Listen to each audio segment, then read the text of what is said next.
Some lawmakers on Capitol Hill are now calling for new legislation that would require automakers to continue to include AM radios in cars. Several car models are dropping AM from their newer vehicles. WSFA's Washington News Bureau reporter Stetson Miller tells us why both Democrats and Republicans are pushing those automakers to keep it. While some argue that AM radio is a relic of the past, several senators and representatives here are pushing back, saying it's essential for emergencies, and argue many Americans still rely on AM stations for news and entertainment.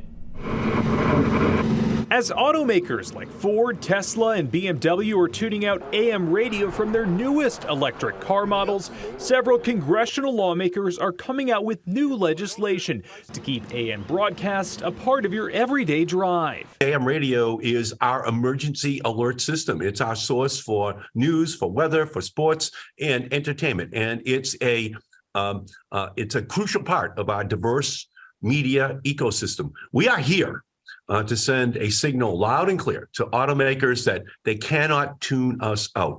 Massachusetts Senator Ed Markey and 12 other members of Congress from both sides of the aisle introduced the AM for Every Vehicle Act on Wednesday. It would direct the National Highway Traffic Safety Administration to issue a rule requiring automakers to keep AM radios in new cars at no cost.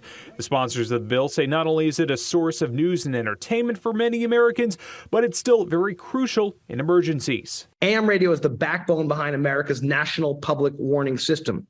For emergency alert info from FEMA to the public during national disasters, extreme weather, chemical incidents, health emergencies, and of course, domestic terror threats. Some car makers say interference from electric motors on EVs can cause static and noise on AM radios. An automaker trade group, Alliance for Automotive Innovation, said in a statement that this is simply a bill to prop up and give preference to a particular technology that's now competing with other communications options, and added that there are several ways to get emergency alerts through the integrated public alerts and warning system.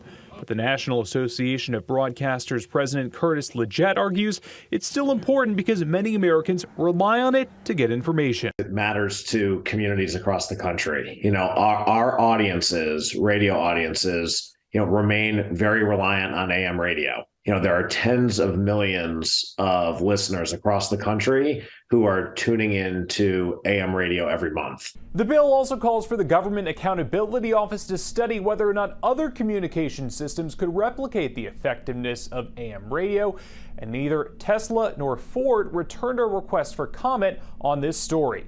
In Washington, I'm Stetson Miller.